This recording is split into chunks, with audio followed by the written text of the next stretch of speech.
अब हमारी लड़ाई आर पार की लड़ाई हो गई है। संवैधानिक तरीके से हम अपनी बात रख रहे हैं, यहाँ बैठे हैं। अगर सरकार होती हिंदुस्तान में और गृह मंत्री या प्रधानमंत्री लोगों के प्रति चिंतित होते तो आपको लगता ये 155वां दिन आता? आज 155वां दिन है यहाँ पर।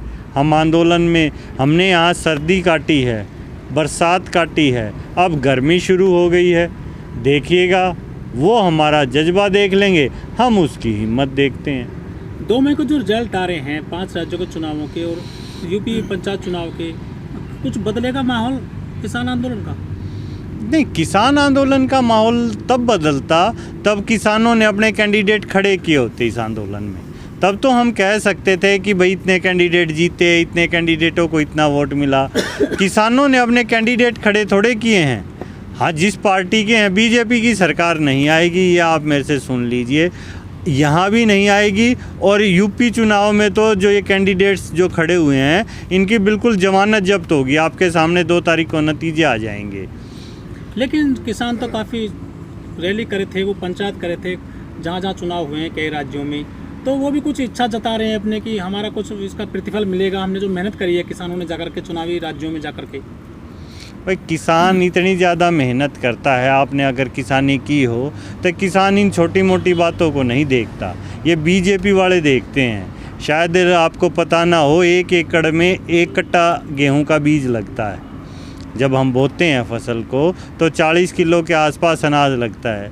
तो 40 किलो अनाज किसान ज़मीन में फेंक देता है, ज़मीन में गाड़ देता है, मिले ना मिले उसके ऊपर फिर भगवान की मेहर होती है, या पानी नहीं होगा या कभी सूखा पड़ गया तो जमा नहीं जमा, तो किसान तो बड़े बड़े रिस्क लेता है। ये छोटी मोटी बात किसान नहीं सोचता है। इसीलिए किसान आज जो लड़ाई लड़ रहा है वो सिर्फ चुनाव की या सरकार बनाने की नहीं है, वो अपने हक के लिए आया था। यहाँ ज़मीन की लड़ाई लड़ रहा, अपनी ज़मीन छीनने देना नहीं चाहता, वो एमएसपी की गारंटी चाहता है। लेकिन उसके साथ फिर देश जुड़ता चला गया।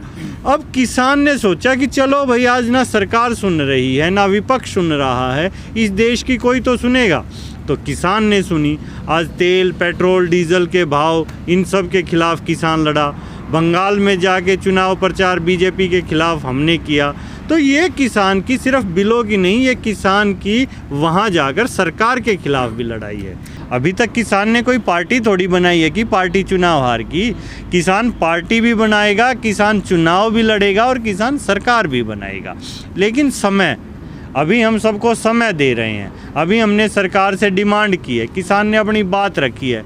किसान को कमज़ोर समझ सकते हैं क्या? ये किसानों का देश है।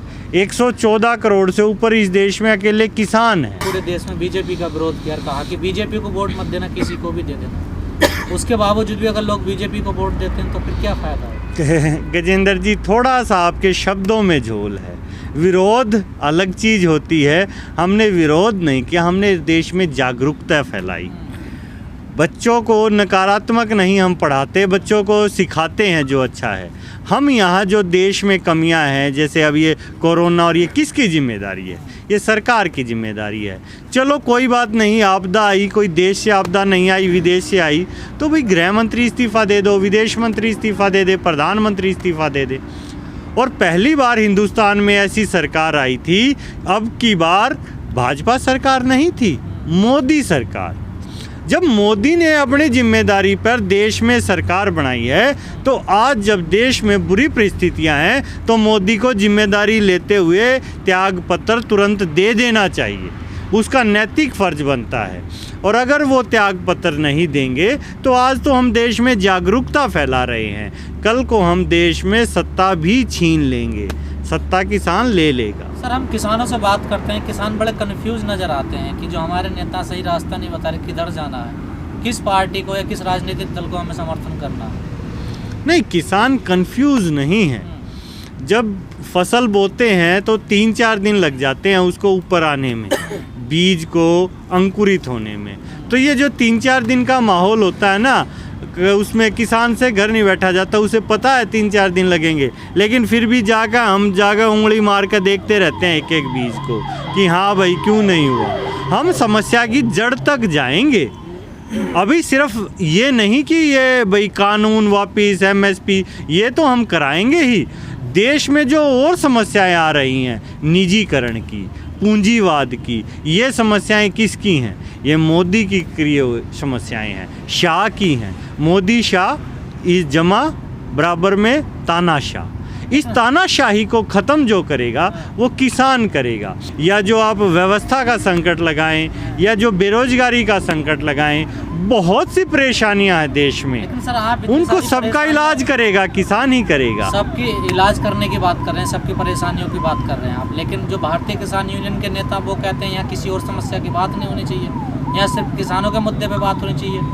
वो मीडिया वालों को हड़काते भी हैं इस बात को लेकर। हाँ, किसी का अपना विचार हो सकता है, लेकिन किसान यूनियन के नेता के पीछे हम खड़े हैं, वो कहेंगे वैसा ही करेंगे। लेकिन यहाँ जितने भी किसान हैं वो सभी किसान इस आंदोलन से जुड़े हुए हैं। और आप सिर्फ यहाँ के किसान मत देखिए, मैं फिर एक शब्द प्रयोग करता हूँ, 28 तारीख को आपने देखा है, अब दोबारा कुछ ऐसा होगा तो इस देश का 114 करोड़ किसान जुड़ चुका है और जन समर्थन हमें मिल रहा है।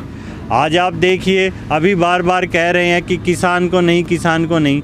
अरे हम जो समझा रहे थे वो मोदी ने दिखा दिया। सरसों का तेल पिछले 3 महीने में डबल हो गया है। हम तो खुश हैं इस बार किसान आंदोलन की, अच्छी बात है कि हमारी सरसों बड़े अच्छे रेट पर बिकी है। लेकिन कहाँ गई है? वो दोबारा से उन जमाखोरों के गोदामों में गई है और उन्होंने सरसों के तेल का रेट डबल कर दिया। तो किसान तो फिर भी इतनी सरसों रख लेगा, अपने घर निकाल लेगा, लेकिन ये जो मध्यम वर्गीय हैं जो यहाँ NCR क्षेत्र में रहते हैं, इनका गुजारा कैसे होगा? ऐसे ही इनका कब्जा करने का मन है गेहूँ पर, ताकि ये गेहूं पर कब्जा करें और फिर 150-200 रुपए किलो आटा दें। देखिए, इस आंदोलन का समाधान तो निकलना ही है, इस समाधान से कोई रोक नहीं सकता। नहीं, वो तो सर आप 5 महीने से कह रहे हैं इस बात को, लेकिन निकलेगा कैसे? ये क्या रास्ता है इसका?